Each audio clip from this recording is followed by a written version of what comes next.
డబ్బు, అనారోగ్యం, ఉద్యోగం, వ్యాపారం, అప్పులతో బాధపడుతున్నారా? మీకోసమే లాంచ్ యువర్ ఫ్యూచర్ ప్రోగ్రామ్.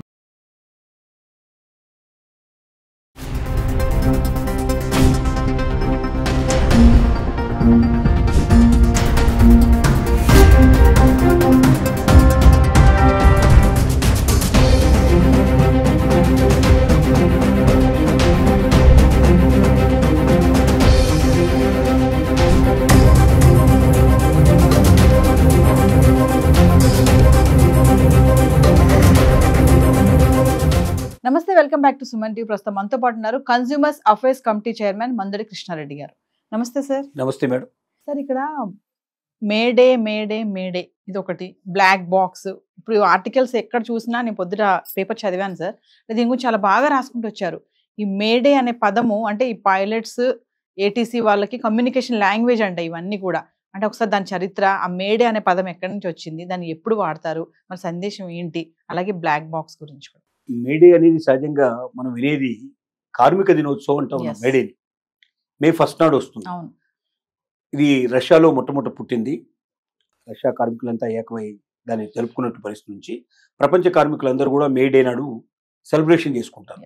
అంటే కార్మికులకు హక్కులు కావాలి, కార్మికుల ఆనందం, వాళ్ళ ఆరోగ్యం కోసం పాటుపడాలి, యాజమాన్యాలు జాగ్రత్త తీసుకోవాలి, వాళ్ళకు కూడా కొన్ని హక్కులు ఉంటాయని గుర్తించాలి, సెలవు దినాలు ప్రకటించాలి, ఇలా రకరకాల డిమాండ్లతో వాళ్ళు వస్తారు. కానీ ఇక్కడ వాడేటువంటి మేడే పదం అది కాదు. ఈ మేడే పదం అనేది ప్రమాదం పొంచి ఉంది, నేను డేంజర్లో ఉన్నాను, నన్ను ఆదుకోండి. ఇది ఎప్పుడు చెప్తారు? నౌకల్లో ప్రయాణం చేసేవాళ్ళు కానీ, విమానంలో ప్రయాణం చేసేవాళ్ళు కానీ, ఇక కాంట్రబట్ పొజిషన్కి వచ్చి, అంటే మేము చనిపోవడానికి సిద్ధంగా ఉన్నాం, లేదా ఈ విమానం పడిపోవడానికి సిద్ధంగా ఉంది, ప్రమాదంలో చిక్కుకుంది అంటే ఇక అత్యంత డేంజరస్ సమయంలో మాత్రమే మేడే అనే పదం ఉపయోగిస్తారు. 3 సార్లు మేడే పదం ఉపయోగించారంటే అది తెలిసిపోతుంది డేంజర్ అని. ఎయిర్ ట్రాఫిక్ కంట్రోల్ వాళ్ళు, ఏటీసీ వాళ్ళు ఏదైతుందో వాళ్ళకి ఇన్ఫర్మేషన్ తెలిసిపోతుంది. తెలిసిపోయి వెంటనే ఏం చేస్తారంటే దానికి తగినటువంటి సహాయక చర్యలు పూనుకుంటారు. ఒకళ్ళు విమానంలో ఒకళ్ళు ఇంధనం అయిపోయిందా, వెంటనే వాడితో మాట్లాడి ఒకళ్ళు ఇంధనం ఏమైనా అయిపోయిందంటే విమానం నుంచి విమానంలోనే ఇంధనం నింపేటువంటి కొన్ని సౌకర్యాలు ఉంటాయి, అలాంటి వాటి పరిస్థితి ఏర్పాటు చేస్తారు. లేదా అత్యవసర ల్యాండింగ్ కోసం అవసరమైతే అక్కడ ఏమీ విమానాలు లేకుండా, రన్వే మీద ఏమీ లేకుండా అన్ని క్లీన్ చేయించేసేసి దానికోసం రెడీగా పెడతారు. అలాగే ఒకవేళ మళ్ళీ ఏదైనా దాంట్లో ప్రమాదంలో కింద పడే పరిస్థితి ఏర్పడుతుంది అనుకున్నట్టయితే వెంటనే దానికి తగినట్టుగా మొత్తం ఫైర్ సర్వీసులు కానీ, అంబులెన్స్లు కానీ ఇలాంటివన్నీ ఏర్పాటు చేస్తారు. అంటే అది దిగే లోపలనే 2 నిమిషాలు పడుతుందో, 5 నిమిషాలు పడుతుందో, 10 నిమిషాలు పడుతుందో వాళ్ళతో మాట్లాడి దానికి తగినటువంటి ఏర్పాటు చేస్తారు. అంటే తక్షణ సాయం. మేడే 3 సార్లు పదం వాడారంటే ఇక మిగతావన్నీ ఆపేసేసి మొత్తం దాని మీద కాన్సన్ట్రేట్ చేస్తారు. అంటే ఆ విమానాన్ని ఆ ప్రమాదం నుంచి వీలైనంత వరకు కాపాడడానికి ఎన్ని ప్రయత్నాలు చేయగలరు అన్ని ప్రయత్నాలు వాళ్ళు చేస్తారు. ఇది మేడే. అయితే ఈ మేడే అనే పదం ఎట్లా వచ్చింది అంటే యాక్చువల్గా మేడే కాదు, ఇది ఒక ఫ్రెంచ్ పదంలోంచి వచ్చింది. దీన్ని 1920వ సంవత్సరంలో ఆ టైంలోనే దీన్ని ప్రత్యేకంగా ఒక రేడియో ఫ్రీక్వెన్సీలో ఉండే అధికారి దీన్ని కనిపెట్టడం జరిగింది. ఇది ఫెడరిక్ స్టాన్లీ అనేటువంటి ఒక వ్యక్తి మేడోమ్ అనేటువంటి పదం నుంచి దీని వచ్చింది. ఈ మేడోమ్ అనేటువంటిది ఏదైతే ఉందో అది తక్షణ సాయం కావాలి, నాకు నేను ఆపదలో ఉన్నాను, సాయం చేయండి అని అర్థం వస్తుంది. ఈ ఫ్రెంచ్ పదం ఇది. ఆ ఫ్రెంచ్ పదం నుంచి తీసుకొని అది క్రమేణా ఏమైందంటే మేడోమ్ కాస్త మేడే కింద మారిపోయింది. దాన్ని మేడేనే స్థిరపరిచారు. 1927లో మొట్టమొదటిసారిగా వీటిని వాడటం మొదలుపెట్టారు. విమానయానంలో కానీ లేకపోతే నౌకాయానంలో కానీ ఎక్కడైనా సరే ప్రమాదంలో చిక్కుకున్నటువంటి నౌకలు కానీ లేక విమానాలు కానీ ఉన్నప్పుడు ఆ అత్యంత ప్రమాదకరమైన పరిస్థితుల్లో మేడే అని 3 సార్లు వాడారు అంటే ఖచ్చితంగా అది ప్రమాదపరమైన పరిస్థితి ఉంది, దానికి ఏదైనా మనం చేయగలిగే అవకాశం ఉందా అనేది అందరూ కలిసి ఆలోచించి అటువైపుగా వాళ్ళ యొక్క ఆలోచనలు తీరేటట్టుగా చేయడం కోసం ఏర్పాటు చేసినటువంటి విషయం ఇది. అందుకే మేడే అనే దానికి చాలా ప్రాముఖ్యత ఉంది. 3 సార్లు మేడే వాటంలో ప్రాముఖ్యత ఉంది. ఇది ముఖ్యంగా వీటికే వర్తిస్తుంది, ఇది వేరే చోట ఎక్కడ పనిచేయదు. ఖచ్చితంగా ఎయిర్ ట్రాఫిక్ కానీ లేకపోతే మనకు వాటర్లో ప్రయాణం చేసేటువంటి నౌకలు కానీ, పెద్ద పెద్ద షిప్లు ఏవైతే ఉంటాయో అవి ప్రమాదంలో ఉన్నప్పుడు కానీ దీన్ని వాడతారు. అంటే వీళ్ళు ఒక లాంగ్వేజ్ పెట్టుకుంటారు కదా సార్, కోడ్ లాగా. అంటే మీరు అన్నట్టుగా 3 సార్లు అనాలి, అది కూడా ఒకసారి కాదు, మళ్ళీ 3 టైమ్స్ అంటేనే వర్తిస్తుంది. బట్ ఇక్కడ ఏమైందంటే వాళ్ళు ఎగిరిన కొద్ది మినిట్స్ లోనే అన్నారు, అది అందే లోపే వీళ్ళకి అక్కడ ప్రమాదం అనేది జరిగింది. ఇక్కడ మేడే 3 సార్లు అన్నారు, కానీ తర్వాత కమ్యూనికేషన్ లేదు. కమ్యూనికేషన్ ఇచ్చే లోపల అది అయిపోయింది, క్రాష్ అయిపోయింది, ఏమి సాయం చేయడానికి అవకాశం లేకపోయింది. అంటే అసలు ఎగిరిందే ఇలా ఎగురుతూనే విమానాశ్రయం నుంచి టేకాఫ్ ఎప్పుడైతే చేసుకుందో అలా ఎగిరింది, ఇలా పడిపోయింది అంతే. ఇదంతా ఫ్యాక్టర్ ఆఫ్ సెకండ్స్ లో జరిగిపోయింది, ఒక్క నిమిషం కూడా కాదు. ఒక్క నిమిషంలో కొంత భాగంలోనే జరిగిపోయింది అంతా. దాన్ని ఎవరు ఊహించలేదు, ఎవరు ఆలోచించలేదు.